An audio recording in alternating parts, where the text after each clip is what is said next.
Yeah, so Elena, once again, we thank you so much for your leadership today. And we want to thank you for being a part of our community of practice channel on YouTube. So thank you once again. Thank you for having me. All right. So, as always, we begin by acknowledging the original stewards of the various lands that we are on. We also acknowledge our ancestors. We acknowledge all those who toiled without compassion or compensation. We acknowledge all the elders and community stalwarts whose shoulders we stand on as we build, share, learn together for our collective liberation and sovereignty. So, if you can please do us the honors by introducing yourself to our listeners and viewers, and if you can tell us about your amazing work. Sure. So I'm Elena. I'm the founder and executive director of Human Feedback Foundation, which is a nonprofit focused on advancing a more open and human-centric future for AI. We're also members of Linux Foundation AI and Data. Very nice. And what inspires you about the work that you do? Well, I think we're in an interesting inflection point now with AI, and there is a window that is open to steer it towards a more open, like I said, human-centric future, because fundamentally there should be human input into the AI systems. There should be a voice for us to shape the technology that is shaping us. There should be a feedback loop there. For us to have a conversation with AI, but also have a say in the future of the technology itself, for it to ultimately benefit us and help us. And so that's what drives us, is the sense of the importance of human agency and values, and the feedback loop that should be there, so that we don't move into a corporate singularity, I call it, type future. That's right. Very, very, very good point. So, what challenges or barriers have you faced in your work, and how have you overcome them or in the process of overcoming them? The biggest challenge is really, I think we're really quite early. And so it's education and bringing others along. It isn't yet given, even in the AI community, that human input and human generated data are important. Um, they're certainly not a must commercially. And so it is an interesting place to be.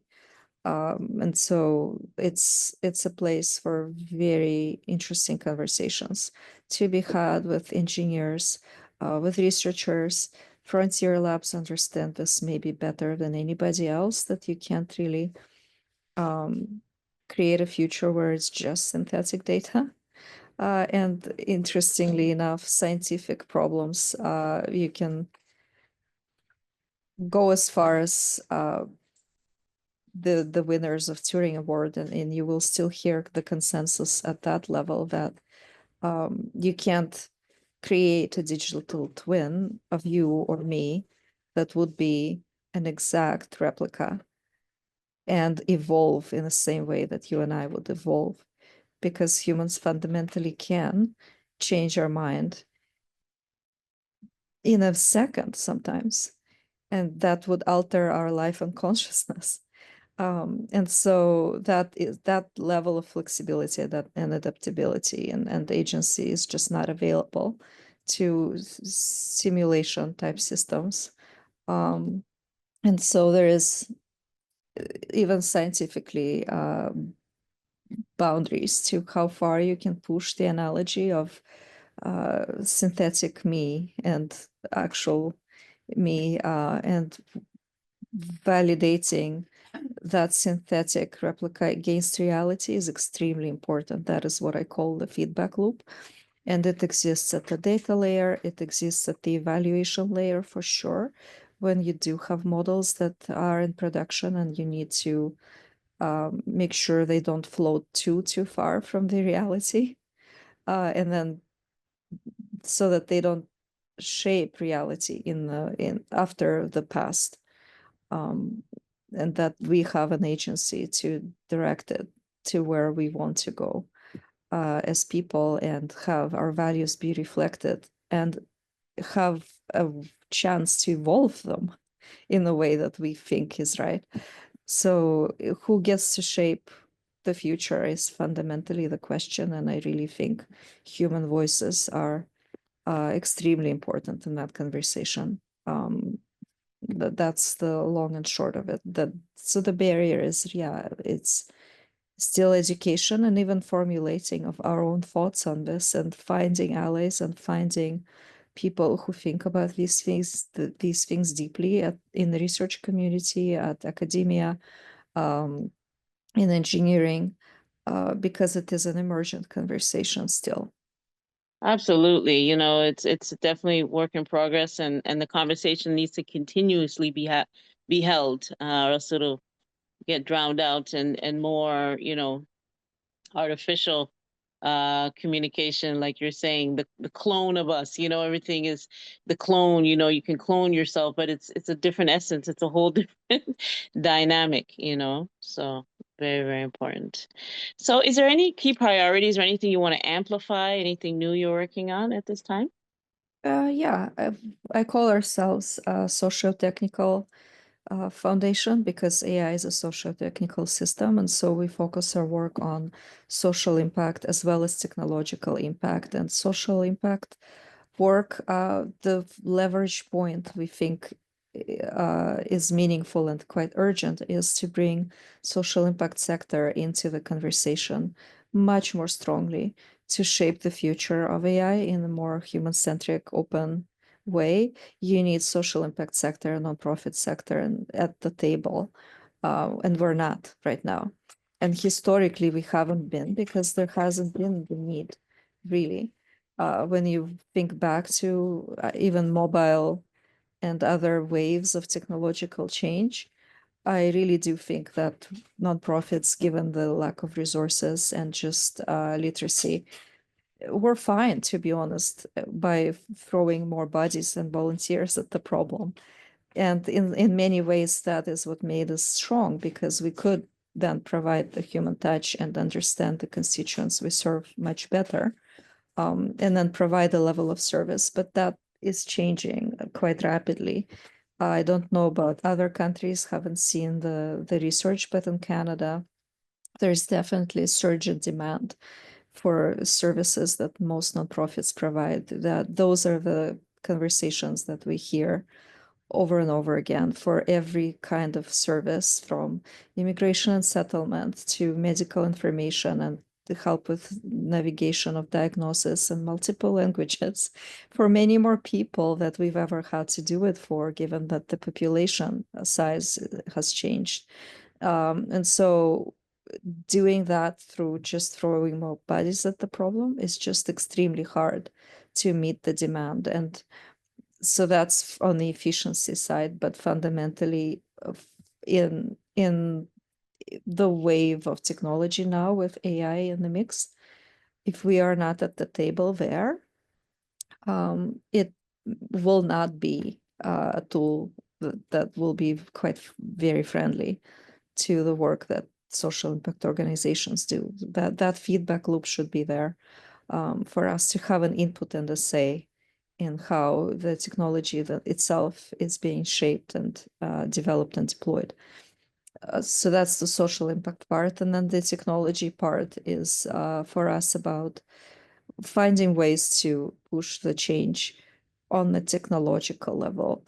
What are the evaluation practices and benchmarks that could be released to support the fundamental idea that we need more human input into AI systems, not less, that we don't need, in many, many, many cases, full on automation at all times, or, some kind of corporate AGI to tell us what we want and done and don't, and how to live our life. So on the technological side, we do have really interesting work that we will help support and release this year, related to AI evaluation, related to participatory AI projects, and community building in AI space, where we work with AI engineers and researchers and work with them, not against them, because we think of them as contributors to this type of future, and many of them are extremely aligned to the importance of open source. We don't need to really preach that. It's just the human-centric part is maybe more so, and so we do that through mentorship programs with major universities like University of Toronto and Northeastern in Boston, and our community building, where we get community together to share knowledge and amplify the message. And we have a community of 2,200 AIML engineers and entrepreneurs in the city that we've built, lifting and amplifying research to build bridges, stronger bridges between the research and the engineering and product through virtual events. Those are done through Paper Club sessions that we run in spring and fall every year. And in spring, the theme is agents. And so we have a few more interesting papers to go through before we wrap up. And that's a global series and attracts hundreds of technologists every 2 weeks, and has them talking directly to the researchers at MIT, Harvard, Stanford, Princeton, and researchers who do this work at Frontier Labs, OpenAI, and Google DeepMind, and Cohere, and others. So a lot of work on the technical side as well as social impact side, and it's going to be a year where we just will try, because we tend to take on quite a lot. We'll try to focus our effort and get more um yeah, more return on that effort, because we just think we know what we're doing much more now than in the past year, when we were trying a lot of things and it was more of an experimentation type year. This is more of a choose your battles and execute. So Absolutely. Absolutely. it's more Um, foundation for us. that's it, you know. This is so important. As you're saying, the feedback, as you were talking, it came to my mind. I'm like, okay, well, I know when I'm using, let's say, ChatGPT, they always say thumbs up or thumbs down. Like, tell me, what do you think? You know, when I created this image or when I wrote this for you, what do you think? So at least there's still that human connection. They still want to know, I guess, for data purposes, if they're on the right track, if they need to do anything different. So in that context, that's still that human connection, you'd say, That for is now. exactly one of the ways they collect human feedback data. That is a term. It's part of reinforcement learning with human feedback, and that is a feedback loop. The concern there is that all of those conversations are corporate conversations. And so that type of data is not available in open source. We're not collecting it, we're not building that layer really. And that is an expensive type of data, and open source tools are used maybe in the same at the same level. So if you look at the usage for open source versus closed models, it is half and half. But open source does not collect and use human feedback data. um, they do not hire people to iterate and provide feedback loop for the model training. And that's maybe fine, but where it's becoming more concerning is the evaluation part, because that is extremely important. There's feedback loops at different stages, and some of them have to do with data collection and training, and for fundamental models. And of course, we're giving it away to corporate overlords right now. And the hope that we do have, and that's why I'm saying we're early, because I really think historically, all these companies have supported open source, because open source is just um, is fundamental to even private systems now. You see Linux in Android for a reason. It is because it has been proven to be extremely useful and forward-looking way to build software. And so AI is a new way to build software. And our hope is, because AI is so complex and there's just many more moving parts, way beyond just the code. You have data, you have GPUs and compute, you have different parts in that stack that make up an AI system, that we would be open sourcing different parts of the stack a lot more intentionally. And so we do see these trends in hardware, and there are robotics and the work in robotics that is being open sourced, and that's great. We want to see more of that at the data layer for sure. And so our hope is that we would see a future where OpenAI and Google and other companies contribute to the data commons and share at least some of the data that they are collecting, because humanity's conversation with AI, and that is the moment we're in, can't be in private hands. There will not be another company like OpenAI. What the data would they train on?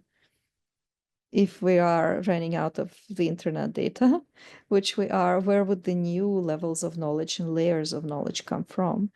We're not updating Wikipedia at the same rate we're giving OpenAI new information. And so new sources of data are a type of a gold rush that isn't quite yet in the mainstream discourse, but it is there. It is why if you look at go-to-market carefully, you see that that is absolutely one of the aspects that is extremely important to OpenAI specifically, but other companies as well. Though would a new product or a new model or a new acquisition or what type of new data would that unlock?